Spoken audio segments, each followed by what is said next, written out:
Welcome back to the Bet Big Talk Loud podcast for Friday, June 5th. I am Chris Hodge. This is JR, decked out in his Knicks attire. I feel great today, man.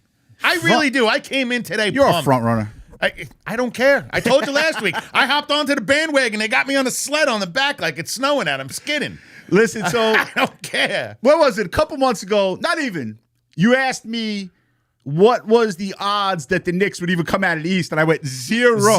Now, I take a lot of heat for this, but that's fine. You should. No, you see, I should not, because you're not a real Knicks fan. Okay? I didn't say I am. First of all, I sat up here 2 months ago and said I hate the sport. NBA's terrible. Okay? However, the playoffs have been fantastic, and if you think I'm going to miss an opportunity, it's the first time in my lifetime that we're really going to have a legit shot at winning you were the title. around in 94. Yeah. They were up 3-2 in that series while we were all watching OJ. I watched it, and this is a true legit shot. They have a legit shot, but every Knicks fan out there knows what I did, right? Every Knicks fan, see him and his brother, they're big Islander fans. And the Islanders can win 3 games in November, and these guys will come in, they're going to win the Stanley Cup. The Knicks going all the way. The Knicks fans, we've been kicked in the dick way too much. We know better, so we just stay silent. We stay quiet. I'm not saying a word. You could have just done what I did. You take a 25-year hibernation nap after they lost in, what was it, 99 with Camby? Zero shot. It's worked so far, and I move on. And I keep my mouth shut. All right. I keep my mouth shut. You had them getting beat by how many? Boston. I thought they would lose to Boston. Philadelphia took care of Boston. How about Atlanta in the first round?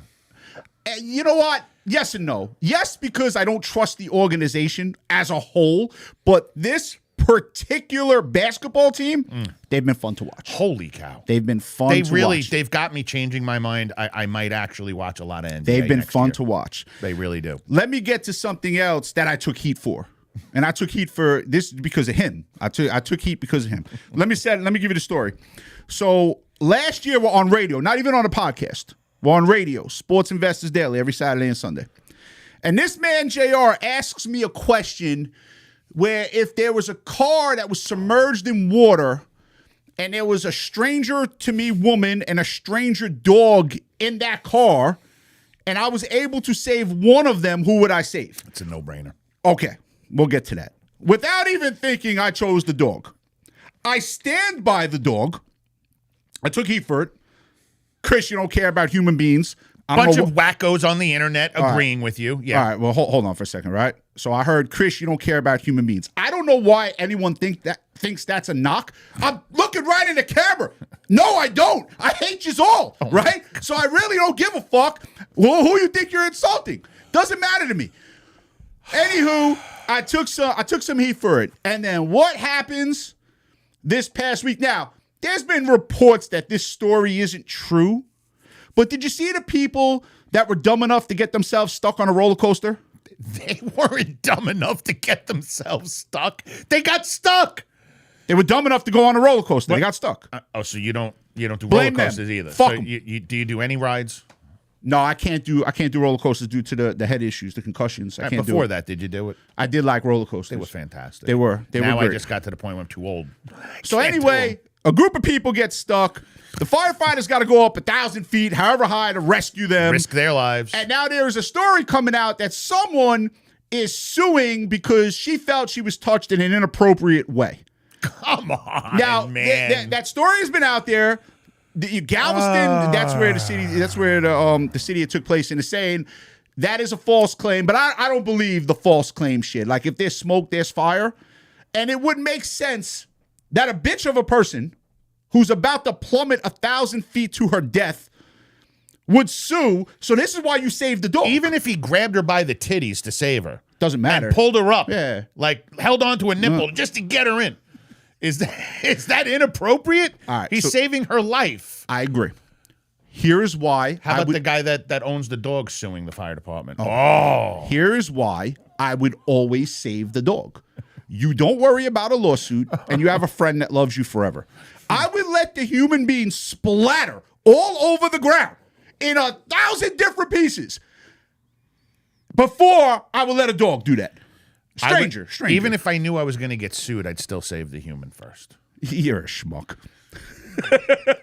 I'm sorry. I give a shit about human life more. And I love my. Actually, I didn't even tell you this. My dog. I've only had her about 2 years. She's about 2.5 years old. She's about 21 pounds. Labradoodle Terrier. So she likes Labradoodle. Oh, she's fucking cute. I don't give a shit what you say. So if I bring her in, you're gonna be like, oh my god. In the words of the great, I didn't buy the dog. My wife did. In the words of the great Ron Swanson from Parks and Rec, any dog under 50 pounds is a cat. Oh, okay. I feel the same way. You know, I've giant dogs my whole life. I came home, my wife had this dog. What am I supposed to do? Put it, I can't get rid of it. Whatever. I love the dog. Fuck off. It's a good dog. I'm sure it is. We let her out this morning, and she takes off after birds. And my wife was always like, oh, she's never going to hurt a bird. She's never going to hurt. She plays with the butterflies. Pounced on this bird. Fucking, started choking it out. Okay. Birds are freaking out. Parents are flying down. Sent a message. Now you don't have to worry about birds in the backyard I'm anymore. Yelling at the dog. Stop! No! The dog I is had to doing go get the dog off the bird, save the bird. Fuck the bird. What do you mean, fuck the bird? No one cares. I do. You're an idiot I don't understand. Yo, I don't want to see my dog murder an innocent baby bird in the backyard. Take one out. What is this? Am I the Indian? Please comment. Tell me I'm not. What is wrong with you? You take one bird out, all the others learn their lessons. I wish we could do that with human beings. I'm having work done in my yard. In my backyard, I had this giant overhang put in, right? So they haven't put in the under part of it yet. Okay. I've got a nest.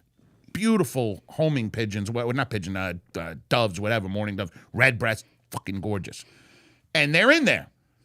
What am I supposed to do? Rip the nest out and kill the babies in it so that I can get my work done? Nah, but... Well, if you're okay with your dog murdering fucking babies... If the bird is dumb enough... The bird has wings, can fly. They're learning to fly. That's this the bird's was problem. baby birds coming problem. down, parents screaming, oh my God, there's a murderous dog. Should have been better parents. Yeah, dog got put inside and was very... You punished the dog? I absolutely did. Terrible. I didn't do anything bad. I just yelled at it. No murdering birds. I got a dog it goes out in my backyard, and to watch this thing hunt is crazy. This thing gets on its belly like it's a combat crawl, and just starts like a cat, and gets squirrels and gets and you let it. Yeah, absolutely, because it wants to hunt. But it actually, once it gets it and kills it, now I got to go clean it up because my wife will never do that, right? The dog will sit right next to me as I'm cleaning this thing up, like depressed. Like, I worked so hard to get that squirrel. And you're not going to let me eat it? Right, you're throwing it out. Anyway, yeah, so me, is that the black one or the brown one? That's Sadie. That's Sadie? The black one. Oh, okay. Yeah. I stand by. I would save the dog. I will save the dog forever, and it is what it is. And for anyone who gives heat that's saying I hate human beings, I don't know what to tell you. Not that it's not true. I'm not a fan of people either. My wife always asks me to go places. I'm like, I don't know nobody. She's like, so what? That's how you get to know people. I'm like, I don't like people. But that doesn't mean I want them all to die. I'm gonna run for president. These guys, don't forget, in like podcast number 2, he wants to run for president. Slogan: kill them all. Everyone dies. Everyone dies. Everyone dies. Like kill them all. Whatever. Yeah, everyone dies was the slogan. And I would have gotten votes. I know. You know, that's the sick part. Speaking of the people who run for the politicians out there are all a bunch of scams. You know, every one of them. Every one of them. But so there's this story coming out about the Knicks right now, where this is great. You know, New York City obviously has a lot of crime, right? It is what it is. Don't say. Has a lot of crime. And the crime rates during the Knicks games have dropped like 78%. I saw that story. So when the Knicks are playing, no one's killing, murdering, raping, and stealing. We're all watching the Knicks game. The Knicks just got to play 24/7. We'll get crime down to 0. I cannot believe that, because this story's been out for a few days now. I cannot believe the politicians, Mamdani and Hochul, these scams of people. Oh my God. I cannot believe that they haven't taken credit for it yet. It's unreal. Like they haven't. Oh, you know they're going to come out and say, crime has been way down for the month of May and June. It just turns out that the Knicks are on a sick run, and every night, crime's down 80%. Thank you, Jaylen Brunson. That's unbelievable. Wow, he's a special. So, hey, look, tonight's Friday. We're doing a podcast. I don't know if you guys will get this before Game 2 starts tonight at 8:30. We're going to speak about that in just a moment. But figure 8:30 Eastern time to what, 11:30? Good time to be in New York.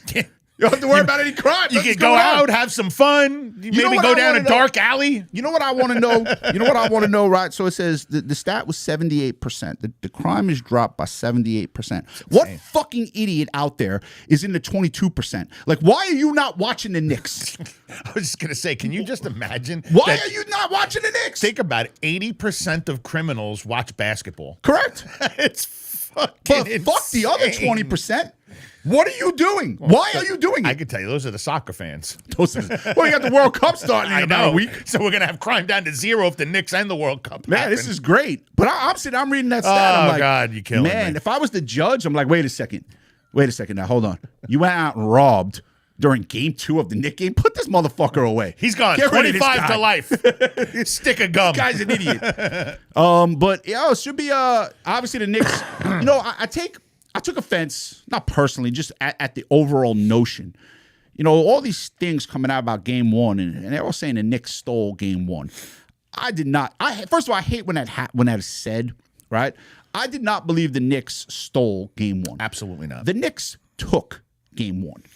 They were down, I think, 13 at 14, 14, but it was literally just an instant. Like, you blinked your eyes, and all of a sudden it was 5 again. I mean, they went down, and they were missing shots left and right when they went down. It's not like they weren't getting offensive possessions. It's not like they weren't able to get to the hoop. Just nothing was going down. And Wemby definitely creates issues. I mean, every shot's got to have a hierarchy. Every shot's got – they're maneuvering, and – I tell you, of all the teams I've watched and San Antonio go against, I feel like the Knicks have really found a way to keep him boxed out, get him away from the offensive possession, let shots get off a little more often.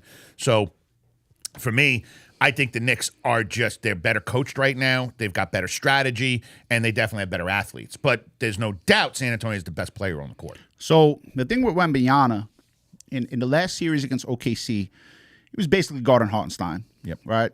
And that guy's not going to shoot a 3, right? You don't have to come out and guard him anywhere near Other the than elbow inside. or, out near the 3-point line. The series before that was Gobert, who can't even shoot layups, right? So forget that. So Wembanyama for the better part of 2 series, and there are some switches and you get on different players. That happens throughout the course of the game. But the majority. For the better part of the last 2 series, he's had to guard guys that cannot shoot the ball. No. Cat can shoot the ball. Everyone went into this series, and by the way, this is not spoken like a Knicks fan. I am a Knicks fan, I'm telling you. And I'm not really a fan of teams. I've always said, even on this podcast, the one team I've always wanted to see win a championship was the Knicks. Yes. That's it. I'm not a big fan, otherwise because of our business, right? But I am rooting for the Knicks. Same right? Okay. Everyone's saying Wembanyama's the problem. Cat's the problem. Because you got to go out and guard this guy. If you don't guard him at the 3-point line, he can make the 3. That's right. Numerous times in the last game 1, you saw Wembanyama go out and try to guard him. Cat went right by him. Right around him. Yep. Went right by him. So Wembanyama has to work a lot harder. Now, in the last series, what the refs allowed Hartenstein to get away with on Wembanyama was almost criminal. I mean, this guy was punching holding him. I mean, like it was, elbows. I mean, it was violent. It was criminal. And he's such a skinny kid. You'd think that at some point he's going to break a rib or something. And he at one point, I guess, had enough. That's when Wembanyama throws the elbow and he got thrown out of the game. He didn't get suspended. Right. Which I don't believe he should have been suspended. Absolutely and you guys could differ on that. No. But I think the matchup issue actually is Cat for the Spurs. And I think that it's listen, the Knicks have obvious better bench, right? They've got more depth. They just seem to have better legs. Even when Brunson's not in the game, they're still putting up points. They're still scoring. I mean, not as much, obviously, with his presence, but Brunson is he's playing really well. When he got hit in the knee, you can hear New York gasp. Yeah, absolutely. Oh my God! Collectively, and then you go and you watch the replay. You're like, and you see him coming into the locker room, like kind of bouncing on it. You're like, all right, he'll be all right. So where are you with this? Again, a little bias from me because they are the one team I've wanted to see win. Same here. I am 47 years old, so born in 1979. So let's just go back 50 years. You're 76, 75? 75. All right, let's go back to 75, 51 years. All right, let's go back to that. To me, and Knick fans, I'm saying the word if. This is Kobe Bryant. Job's not finished. We know that. I'm saying the word if. If the Knicks get this done, to me, it is the biggest championship in New York since 1975. I don't think there's a bigger one. the Rangers winning the Stanley Cup. That was important. That was big, man. That was 42 years in the making. Like, in my 54 house. years in the making. That was 1940. 1940. All I know is that I remember watching my father, who, like, every game watched the Rangers. When I was growing up, that man was pasted to every Ranger game and just cursed them at the end of every year. Like, why do I watch this piece of shit team? But, and my dad, God bless him. Yep. They win the cup. The man did not watch hockey for 25 years. That was it, right? He saw it all. And now he's a Vegas fan, right? And now he's a big Vegas fan because he lives out there. But he rode off into the sunset with the Stanley Cup win like John Elway and just called it a day. That's it. I've been tortured enough. They're never going to do this again. So I'm done. Called it out. And it's insane that he's now a Vegas fan. Well, he lives out there. And yeah, but still, cheers against the Rangers. Like, that was your team, man. I mean, they should be at least a solid number 2. Absolutely. Look, the Rangers in 94, now breaking that curse and what Messier did was insane. Great. But if you look at every other sport in New York, right, you have the Jets and the Giants, so you got a fan base divided. Probably more Giant fans than Jet fans. But if the Jets ever win the Super Bowl, I was going to say, if the Jets win the Super Bowl, it'll Bowl, mean a lot to the Jet fans because they've been tortured like unlike anything else. That might be as big bigger than the Knicks. But you got to remember something. If the Jets do win a Super Bowl, there's a fraction of people in New York, more than 50%, that hate that. They do. Okay. Rangers Islanders. There are more Ranger fans than Islander fans, okay? But if the Rangers win, the Islander fans are going to be miserable. If the Islanders win, the Ranger fans are going to be miserable. Long Island, I think, has more Islander fans. But not New York as a whole. Not New York in the city, right? And then you got Buffalo. Yeah, that doesn't count. And here we go, Buffalo. They already hate me. Send the emails. Every time I go against the Bills. My daughter got me a Buffalo Sabre shirt for my birthday. There is never, people out there listening, there has never been a more love-hate relationship with a city and a sports personality, I guess, than me. When I go with Buffalo, when we bet Buffalo, the Mafia loves me. When we go on radio, we give out against Buffalo, you would think I raped and murdered everyone in their family. I actually feel like calling Secret Service to protect you. I mean, the emails and the threats that come in, and then the very next week, you know, because these people send us the emails from the same address. I don't care. Like, go fuck yourself, Chris. Hope you die. Shit like that, right? Then the next week, if we're on Buffalo, the same guy will send me an email. Glad you came to your senses. The following week, go against Buffalo, you're an asshole again. I hope you step in front of a bus. It's the great, but that's just not a one-off. That's a lot-off. Happens all the time. We actually have fun. They're horrible. They're when I go funny. against them, the Bills Mafia. They're fucking fun. But man, some of them are just nasty. It's like people. People are nasty. I'm just not used to it. You're not used to people being nasty. What world have you grown up? Would you grow up on Pluto? Listen, I'm not one of those guys that go on the internet. Like, I'm not a social media guy, so I don't know how bad it is, right? And now I see it, right? Since we're doing the show, people suck. They really do. They suck. And to think that if someone who I don't know was going to send me an email in any which way, shape, or form, wishing death or wishing success, at the end of the day. But what we do for a living, at least at the level I do it, I got to trust a lot of people. Sure. Right? It's a lot of trust both ways. Guys got to trust me. I got to trust them. So I always try to give people the benefit of the doubt. But goddamn, am I wrong a lot?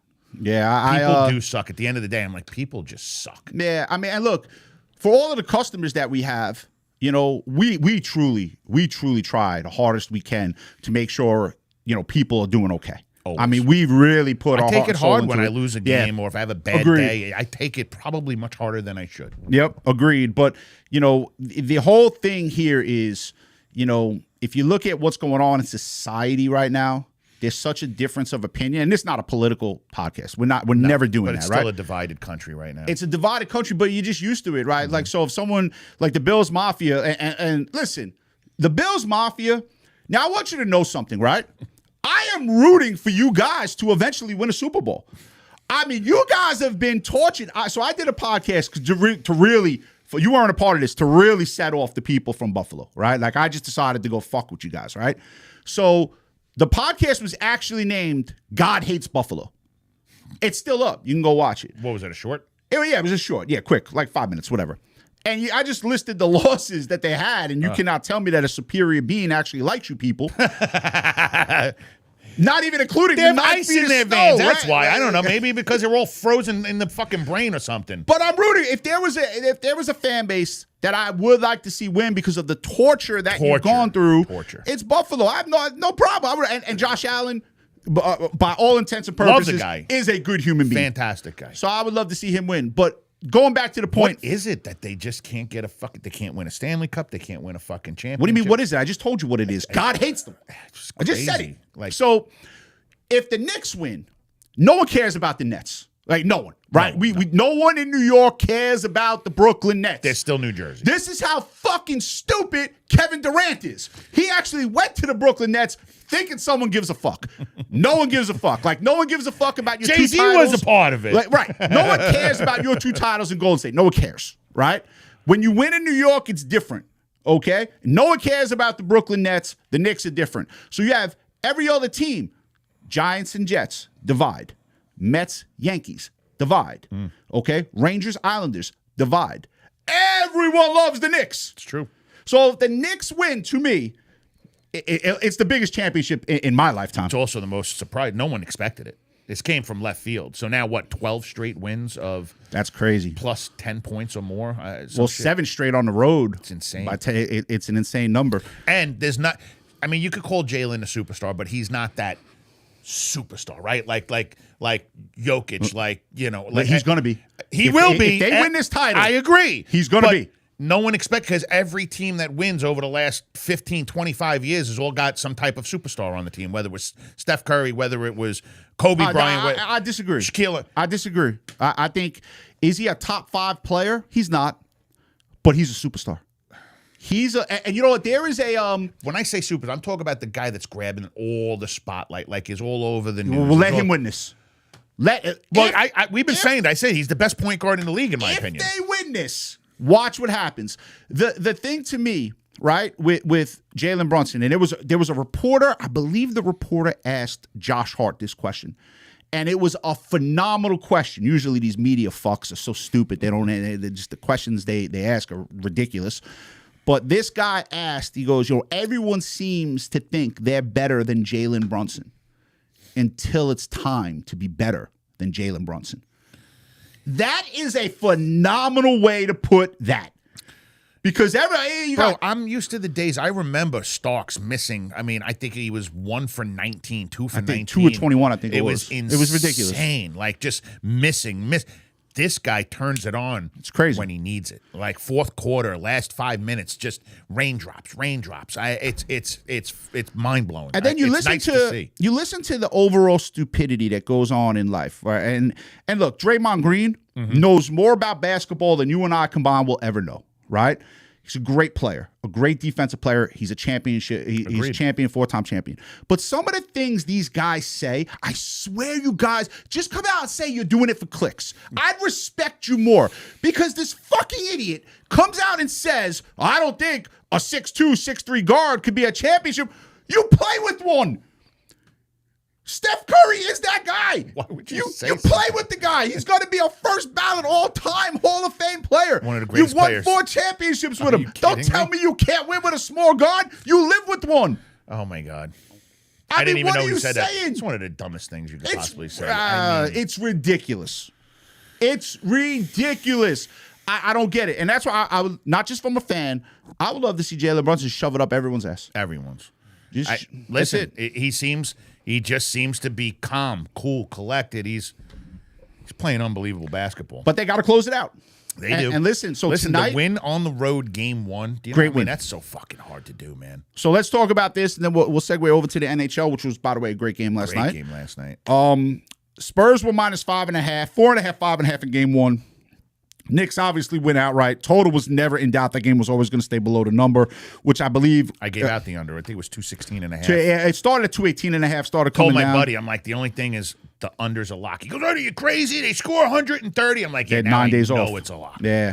So now the line is up to Spurs -6.5. So let's speak about that. And again, if you're listening to this podcast while the game is going on or tomorrow on Saturday, much apologies. We're doing this at I can't believe that line is 6.5. 2:24 Eastern time on Friday. Right. So 6.5. So let's look at that. So if you take all of April, all of May, and obviously, this first game here in June, right? the Knicks have won. They've lost 2 games by a point. They lost their last game of the regular season against Charlotte when they played no one. They all sat out. All their starters sat out for the most part, right? So you're talking about a span right now of, I believe, 20, 21 games where they've lost 2 games where they've all played. I don't count the Charlotte game, by 1 point each, right? Wow. You're giving them 6.5 tonight. You're also giving a team that has just won 7 straight road games by double digits, which has never been done in NBA history before. Ever. You're giving that team 6.5. So someone's going to be completely right or completely wrong, right? Because that's a head scratcher, is it not? That is like odd line. We looked at it. I got here at 5:30 this morning. I'm looking at the line. I'm like, what on earth? What on earth? And now the total right around 215. Right, so they lowered that a little. I believe that, obviously, we all know, not saying anything different here, we know the Spurs are desperate tonight. They are. And I want to make this clear, not saying it as a fan. You and I are very good at keeping our biases out of this. We keep our emotions out of it. Here's the truth. I'm watching the fourth quarter the other night. The only guy on San Antonio that scared me was Wembanyama. He was the only one. Yeah, they don't have much behind Now, they took Harper out. Why, I don't know. Vassell. I did not fear another player. Me neither. On the Knicks, Jaylen Brunson's a closer. OG hit two or three threes in the fourth quarter. I was like, wow. Cat can beat you. Mikal Bridges had a couple big plays. Josh Hart had a bunch of big rebounds. And I'm just looking at the Knicks, and I'm like, right now, everyone on the court can score for the Knicks. Now, Jaylen Brunson's going to take the ball. He is. Right? I'm looking at the Spurs, and I'm like, only Wembanyama scares me right now. Not one other player on this team scares me in the fourth quarter. I mean, the only one that really I see having any kind of a game was, I think you say Vassell. Well, you had couple threes. I think kid made 5 threes in the first half. Yes. Champagne, something like that. Champagne? Champagne, something like that. I can't say his name, so I know I'll get it wrong. And listen, the Spurs, great basketball team. You don't win 60, 62, whatever games they won in the West. You're a great basketball team.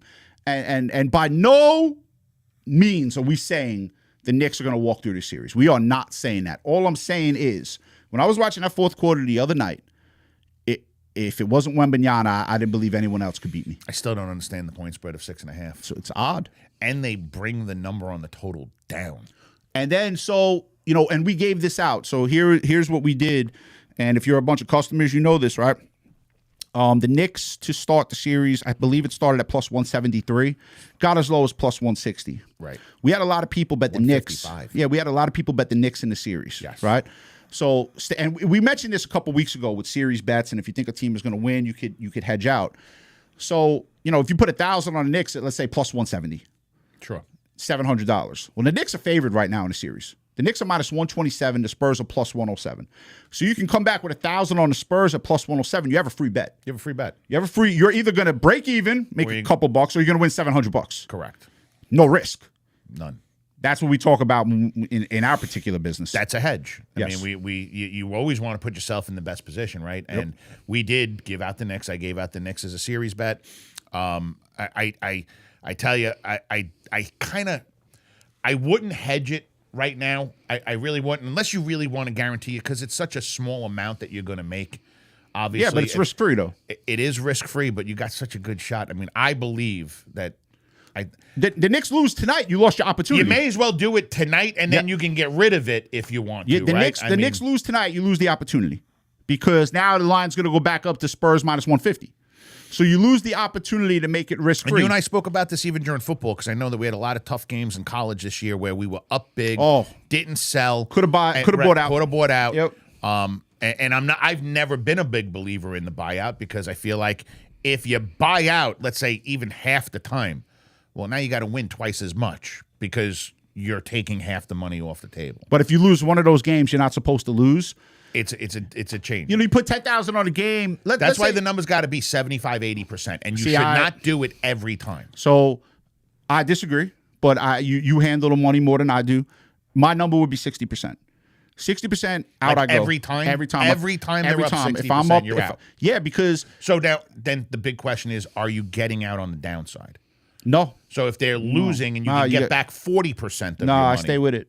I stay with it. That's bad strategy. You got to do it both ways. I don't think so, because if you pick now you're a game, only winning. You're giving up 40% of your wins. You're only getting 60% of your wins. I get that, but you're losing 100%. I understand that. But if we did that more last year, everyone would have made money. The comebacks that happened in college football, especially, I'm not disagreeing with you, but is that the way the seasons are going to be from now on? So I did it. Very, very particular game I did it with was Oregon playing at Northwestern. I remember that game. Oregon does not cover. I had a very good. That was up 17. I believe. No, they were up 34. Oh, that's okay. They were up 34, and I got out with 68% of my money. What's the one that we were up 7? We were up 3 games. 17 was like the number. Oh no, we were up 17. way more than 3 games. 17. The game we didn't do it on was Texas and Vanderbilt. Okay, that's the game we didn't do it on. But I did it personally on Oregon and Northwestern, and Oregon doesn't cover the game, so I would have lost $10,000, right? Instead, I won back $6,800. That's a $16,800 swing. Sure. So that's much different, right? If I believe a team is going to win, let's say you're on Oregon against anyone -7, and let's say they're down 7 and it's a 60-40 buyout. Well, if you thought Oregon was going to cover -7, why are you so scared if they're down 7? You know what I'm saying? What we're doing is we're protecting against the backdoor cover. Problem is if you do it on every game, if you pull out on every game that as soon as you hit 60%, because every win is going to get to 60% at buyout at some point. Not the ones that you saved your ass. Those are the ones that you can say, okay, that really changes the spreadsheet. Well, you have to look at most of the time when you buy out, the large majority of the time, you're still going to win that game. Yeah, I mean, but when you lose, you're leaving all that money on the table.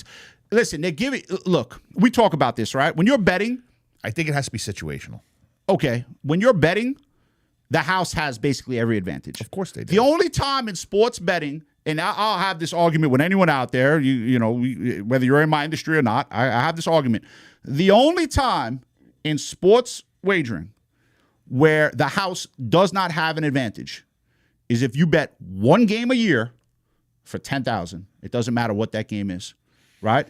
Now, the only advantage they have is if you lose, you're losing $11,000 and you're winning back 10. True. But that's 50-50. I was just going to say no juice. It's 50-50. The only way. That's it. Once you bet 2 games for the same amount, now they have 2 chances to make $1,000. Correct. You got to go 2-0 to make money or 1-0-1, right? They just got to go 1-1 to make money. Correct. So you're just trying to put the math a little bit in your favor to the best of your ability. And this is why we talk about these parlays.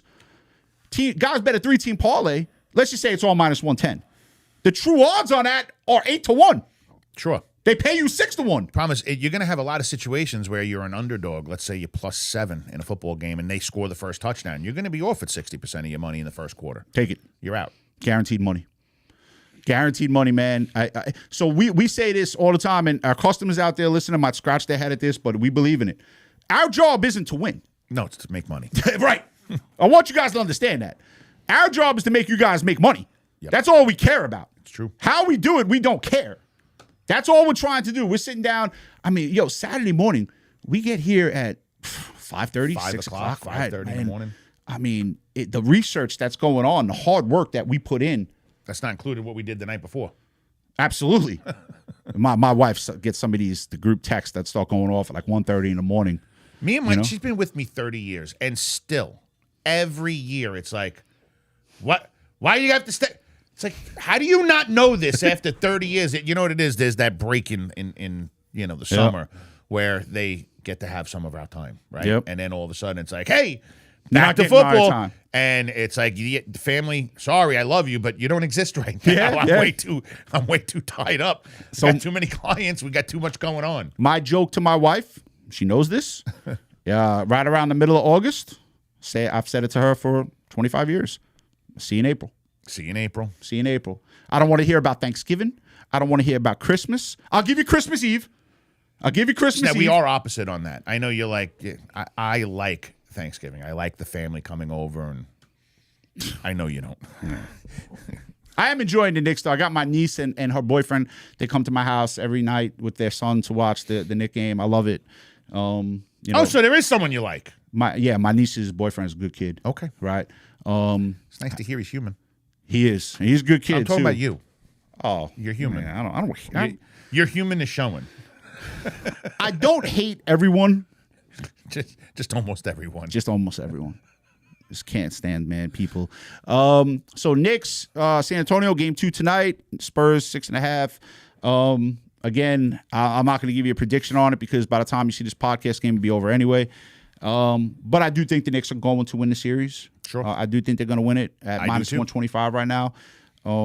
So, take it at you as you will. Tough saying those words. I think the Knicks are going to win. I'm just like, don't want the Knicks fans. You know what I've done. You know what I've done. I just walk around. Don't say anything too much. Just move out of the way. Before we get going, I thought the NHL had a great game last night. Both games. Game 1 was a great game. Game 2 was a great game. Listen, I told everyone last night there's no way Carolina goes down 0-2, especially at home. And then I'm watching it with my wife, and they're down 3-0. 2-0. They were down 2-0 in that game.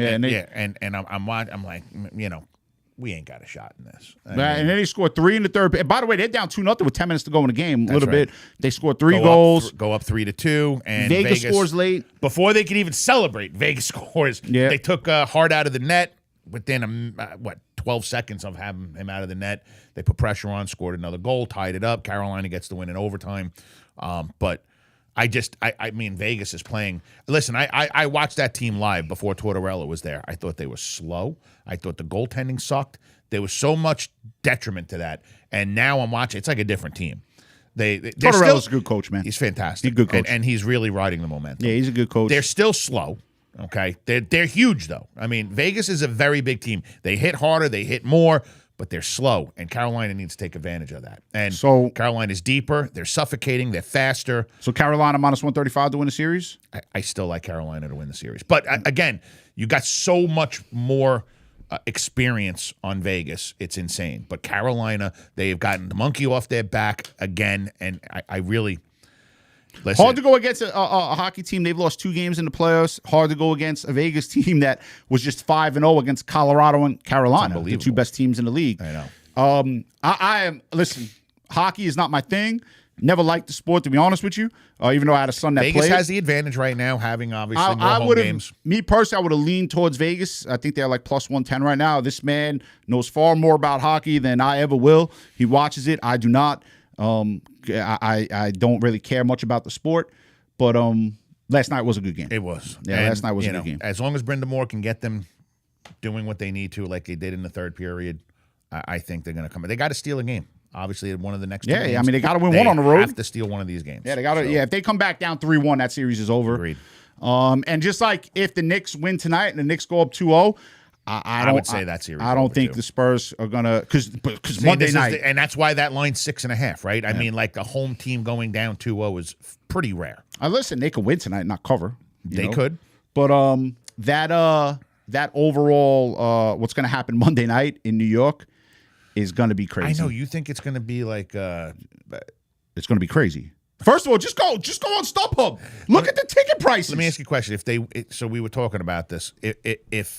If the Knicks win, yeah, do they light New York City on fire? Probably. Yeah, I say no. Probably. We're not Philadelphia. Oh, Philadelphia wasn't terrible. Yes, it was. I have a lot of friends in Philadelphia. I don't by the give way. a shit. It was he said it. Philly ball bags. Okay? No, man. No, I got my guys in Philly. Love you guys. I coached them. They're good dudes. Listen, these guys. They love celebrating with cars on fire. I always said if there's one figure in life that should never be the victim of any assault, Santa Claus. We should all agree Santa Claus you don't fuck with. You leave Santa Claus alone. What are they throwing batteries at Santa Claus and snowballs? Philadelphia went after Santa Claus. They don't care about no one. That's a bunch of Chris Hodges all packed up in one city. There's a great scene in you ever see the movie Life? Eddie Murphy and they're sitting at the lunch table, and he's like, Santa Claus? Which one of you motherfuckers killed Santa Claus? He's like, it wasn't the Santa Claus. He was just wearing the hat, ringing the bell.